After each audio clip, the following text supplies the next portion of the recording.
నమస్కారం అండి.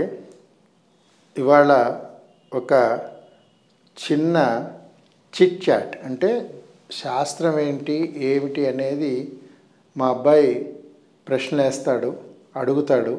దాన్ని నేను ఎంతవరకు సమాధానం చెప్తాను అనేది మనం ముందు చూద్దాం, ప్రారంభిద్దాం. నమస్కారం. హలో నాన్న, ఇప్పుడు ఆస్ట్రాలజీ అంటే ఏంటి, అసలు జ్యోతిష్ శాస్త్రం అంటే ఏంటి? అసలు జ్యోతిష్ శాస్త్రం అంటే ఏంటంటే ఇది మనకు వేదాల నుంచి వచ్చిన ఒక సారం. దీన్ని ఒక ఉపవేదం కింద కూడా చెప్పబడింది.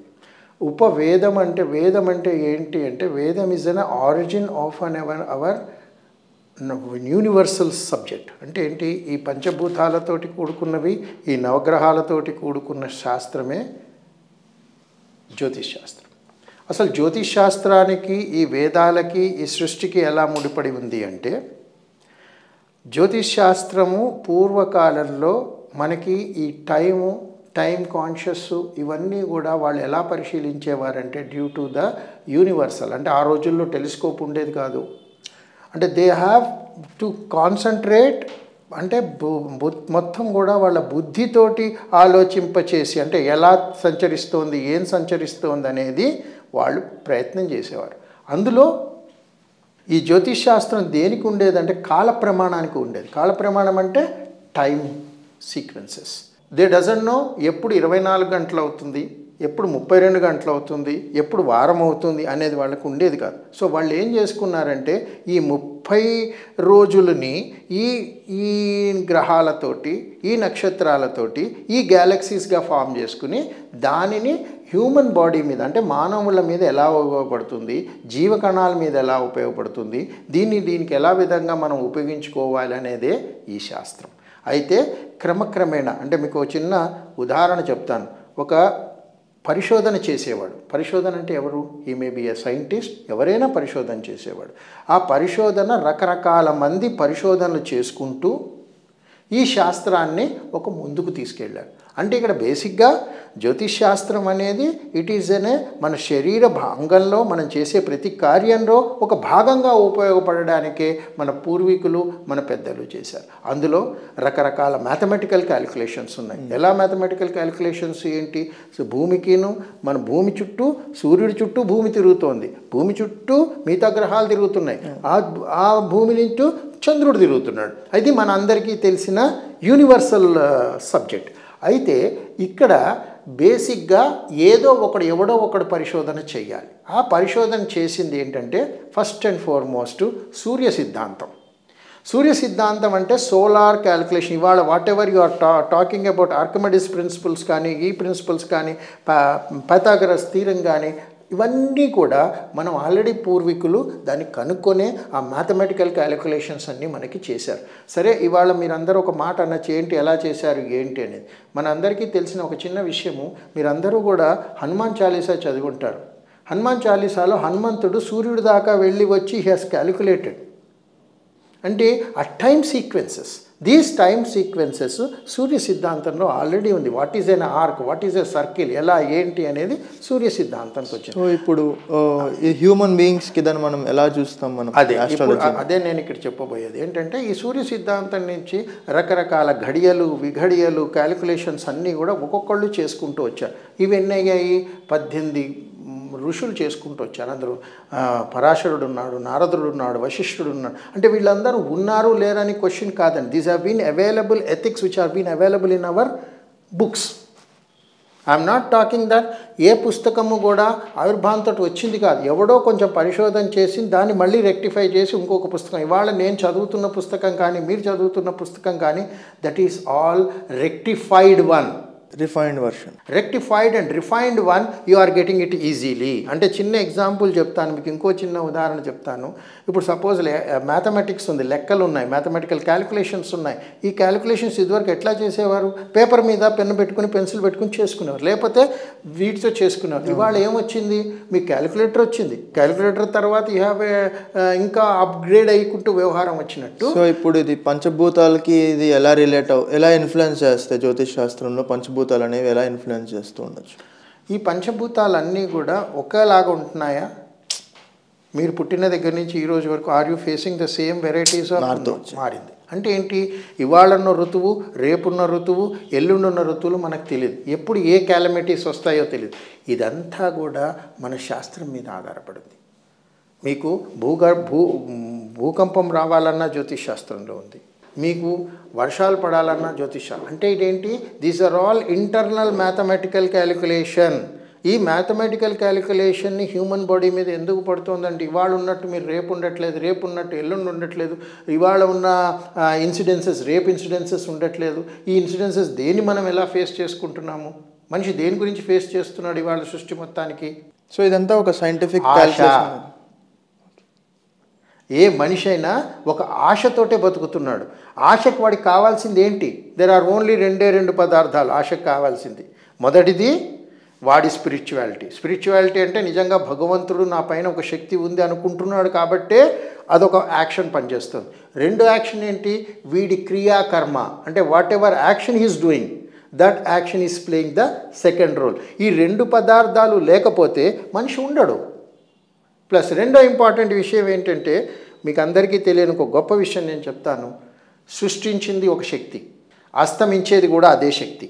అంటే సూర్యుడు ఎట్లా ఉదయిస్తున్నాడో, సూర్యుడు ఎట్లా అస్తమిస్తున్నాడో, మానవ జీవనం కూడా అట్లాగే అస్తమిస్తుంది. అంటే ఉదయించడము, అస్తమించడం. ఈ ఉదయం అస్తమయం సమయంలోనే life of a human being is running.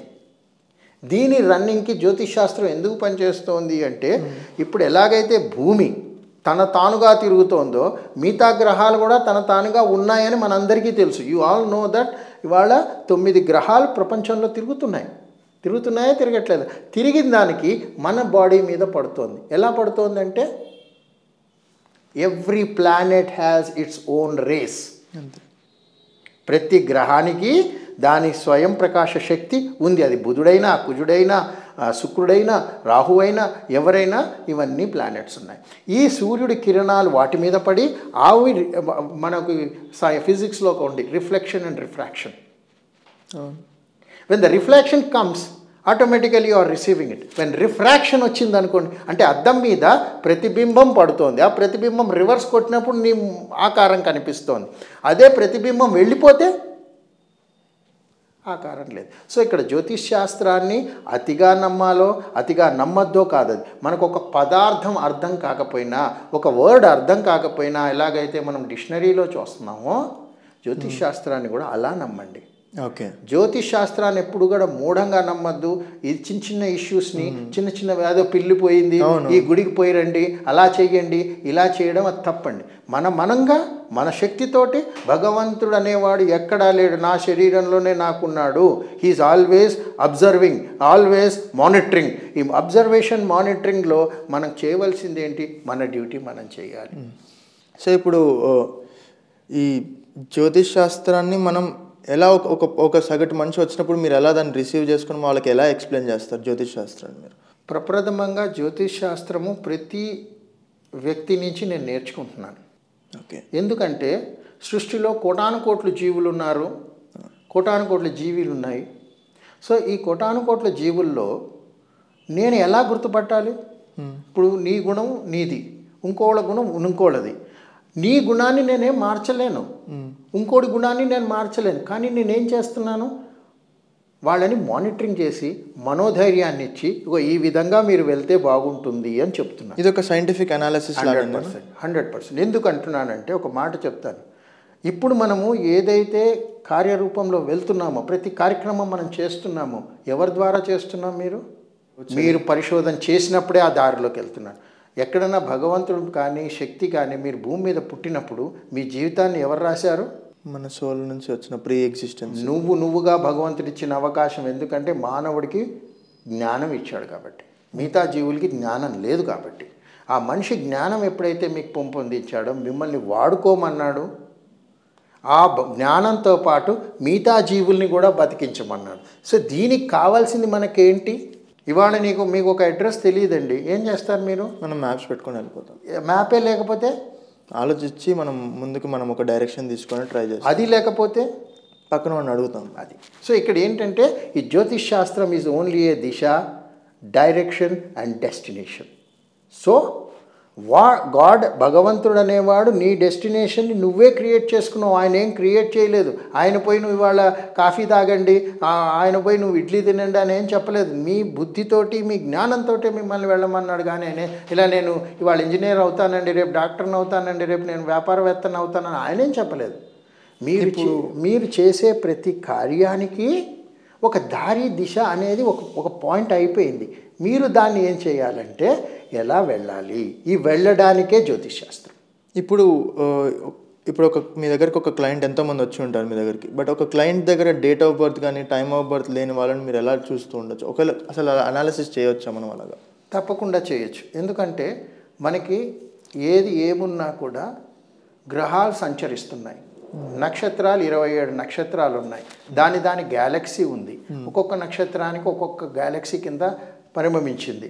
ఆ గ్యాలక్సీల్లో మూడు నక్షత్రాలుగా 9 భాగాలుగా విభజించి 12 రాసుల్లో వచ్చి అది ఒక ఆకారమైంది. అది ఒక రాశి రూపంలోకి వెళ్ళి మేషరాశి, వృషభ రాశి అలా అయిన దగ్గర వాస్తవికంగా చెప్పాలి అంటే నీ డేట్ ఆఫ్ బర్త్ లేనప్పుడు మీ సంతానం డేట్ ఆఫ్ బర్త్ తోటి సుమారుగా తీసుకురావచ్చు. అంటే నేనేమి భగవంతుడిని కానీ తీసుకొచ్చి అదే టైంకి తీసుకురావడానికి, అది తీసుకొచ్చిన దగ్గర అక్కడ మనం ఏం చేస్తామంటే ఫస్ట్ అండ్ ఫార్మోస్ట్ ఒక్కొక్కడికి ఒక్కొక్క పెక్యులియర్ క్యారెక్టర్ ఉంటుంది.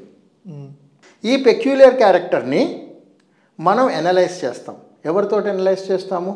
మీలాంటి డేట్ ఆఫ్ బర్త్ లేని వాళ్ళకి. సో ఈ అనలైజ్ చేసిన దగ్గర అట్లీస్ట్ ఒక 20% ఆర్ 30% వాళ్ళకి మ్యాచ్ అయింది. ఏది? క్యారెక్టరు, యాటిట్యూడు ప్లస్ వాళ్ళు చేసే కార్యక్రమాలు. అందులో కనుక ఏదైనా మ్యాచ్ అయ్యింది అనుకోండి, ఆటోమేటిక్గా we can consider it has N thing. ఇప్పుడు ఎంతోమందికి వాళ్ళ పేరెంట్స్ యొక్క డేట్ ఆఫ్ బర్త్ తెలియకుండా ఉండొచ్చు, టైమ్ ఆఫ్ బర్త్ తెలియకుండా ఉండొచ్చు. సో వాళ్ళకి ఇది ఒక గైడింగ్ ఫోర్స్ లాగా ఉండొచ్చు కదా మీరు చేసే ప్రాసెస్ని. అదే అండి, నేను అదే చెప్తున్నాను కదా. దీన్ని ఎలా మనం ప్రారంభించాలి? అసలు ఇంట్యూషనల్ అనే పవర్ ఉంటుందండి. ఇంట్యూషనల్ పవర్ కానీ ఎలాంటిది ఏదైనా? అందరికీ ఇంట్యూషన్ పవర్ ఉంది. ఓకే, ప్రతి మానవుడికి ఇంట్యూషన్ పవర్. అదే మన భాషలో ఇవాళ ఇంగ్లీష్ భాషలో చెప్పే 6th sense. Okay, everybody I'm not a great or నాకేదో గొప్ప రాలేదు, నీకు గొప్ప రాలేదు కాదు. భగవంతుడు మనకి ఈ విధంగా అవకాశం చేసుకోవడానికి ఇచ్చాడు. ప్లస్ అందరికన్నా గొప్ప విషయం ఏంటంటే జ్యోతిష్ శాస్త్రంలో గొప్ప విషయం, జ్యోతిష్ శాస్త్రం మనస్సుతోటి మాట్లాడండి. కమర్షియలైజ్ చేస్తారు కదా. మనస్సుతోటి మాట్లాడితే నీ మనసును నేను అర్థం చేసుకుంటే, నా మనసును నిన్ను అర్థం చేసుకుంటే అప్పుడు సబ్జెక్ట్ పర్ఫెక్ట్గా వస్తుంది. ఎప్పుడైతే నేను నిన్ను ఒక వ్యక్తిగా చూశానో, నీ గొప్పతనాన్ని చూశానో, నేను అక్కడ ఫెయిల్ అయిపోతాను. నేను గొప్పతనాన్ని వ్యక్తిగా చూడకూడదు. వ్యక్తే. ఇవాళ నువ్వు కోటీశ్వరుడు అవ్వచ్చు, ఇంకోడు పేదవాడు అవ్వచ్చు, లేకపోతే ఒకడు పెద్ద హోదాలో ఉండొచ్చు, ఒకడు పెద్దవాడు హోదాలో ఉండలేకపోవచ్చు. సో ఈ కాలక్రమాలలో మనం ఈ చిన్నవాడిని తక్కువగా చేయడానికి వీల్లేదు, పెద్దవాడిని చిన్నపరచడానికి వీల్లేదు. చిన్నవాడిని ఏం చేయాలి? ప్రోత్సహించాలి. వాడు ఎలా పైకి వచ్చాడో నువ్వు కూడా ఆ పద్ధతిలో వెళ్ళడానికి మోటివేట్ చేయాలి. కానీ శాస్త్రం ఈజ్ నథింగ్ బట్ మీరుగా ఆ వ్యక్తిని మోటివేట్ చేస్తున్నారు. అంటే ఫర్ ఎగ్జాంపుల్ చెప్తాను, ఒక వైద్యుడు ఉన్నాడు. వైద్యుడి బాధ్యత ఏంటి? వాడిని బలం చేకూర్చాలి, మానసిక బలం చేయించాలి. బాబు నువ్వు చచ్చిపోతావండి, నీ బ్రెయిన్ పోయిందండి, నువ్వు పోతావంటే అదే రోజు చచ్చిపోతాడు వాడు. సో బేసికల్గా you should give an motivation to a patient. వాడికి మనోధైర్యం ఇచ్చా అంటే వాడి విల్ పవర్ తోటి బతకడానికి ప్రయత్నం చేస్తాడు. కానీ నేను పోతానంటే గంటలో పోతాను సార్, నాకు బ్రెయిన్ స్ట్రోక్ వచ్చేసిందండి, బ్రెయిన్లో ఏ నరాలు పనిచేయట్లేదు అని నేను వచ్చాను అనుకో, నాకేం చెప్పాలి వాడు? అయ్యా శాంతించు, ధ్యానం చెయ్యి, మానసికంగా తగ్గు, నీకు 100% నీ బ్రెయిన్ పనిచేస్తుంది. సో ఇప్పుడు స్పిరిచువాలిటీని ఎలా చూసుకోవచ్చు? ఇప్పుడు మోడర్న్ టైంలో సాధన కానీ స్పిరిచువాలిటీ కానీ ఎలా పెంచుకోవచ్చు యంగ్ జనరేషన్? ఒకటమ్మా, నేను అందరికీ చెప్పేది ఒకటి, నీ పనే నీ స్పిరిచువాలిటీ. ఓకే, నీ పని నీ స్పిరిచువాలిటీ. నువ్వు ఒక సిన్సియర్గా నీ పద్ధతిలో నువ్వు చెయ్యి. రిజల్ట్ ఎప్పుడు ఆలోచించదు. మనం అందరూ చదివిన భగవద్గీతలో ఉంది, ఉపనిషత్తులో ఉన్న అన్నిట్లో ఉన్నాయి. కానీ ఏ క్షణమైతే నువ్వు ద్వేషాన్ని పెంచుకుంటున్నావో నువ్వు అక్కడ పతనానికి దారి చూపించుకుంటున్నావు. అంటే ద్వేషం అంటే ఎక్కడి నుంచి వచ్చింది నీకు ద్వేషము? ఇవాళ నాకు ఒక మామిడి పండు దొరికింది, అది నా అదృష్టం. నువ్వు ప్రయత్నించే నీ మామిడి పండు దొరికితే నీ అదృష్టం. కానీ నా మామిడి పండు మీద నువ్వు దృష్టి పెట్టి అయ్యో నాకు దొరకలేదే అని ఈర్ష్య వద్దు. భగవంతుడు ప్రతి వాడిని సమపాలినంలో చూశాడు, సమానంగా చూస్తాడు, సమానంగా చేస్తాడు. మనం అందరము కూడా ఆయన సన్నిధిలో ఉన్నాం. Your soul is itself is your protection, your temple. అయితే ఇందులో ఒక చిన్న విషయం నేను మీకు చెప్తాను. స్పిరిచువాలిటీ, జ్యోతిష్ శాస్త్రం వీటన్నిటికీ ఏంటంటే, ప్రతి వ్యక్తి చిన్నప్పటి నుంచి, ఇది శంకరాచార్యులు వారు చేశారు. అద్వైతంలో ఏంటంటే రాక్షసత్వం పెరగకుండా విగ్రహారాధన చేస్తే ఆ విగ్రహారాధనలో నీ కాన్సంట్రేట్, ఇందాక మనం ఒక విశ్లేషించుకున్నాం, అద్దంలో నా ప్రతిబింబం చూస్తేనే కదా నా గొప్పతనం. అలా భగవంతుడిలో నీ ప్రతిబింబం చూసినప్పుడు ఆ శక్తి నీలోకి వస్తుంది. దట్ ఈస్ నథింగ్ బట్, చిన్న ఎగ్జాంపుల్ చెప్తాను. పిల్లలు ఎందుకు స్కూల్కి వెళ్ళాలి? పిల్లలు ఎందుకు చదువుకోవాలి?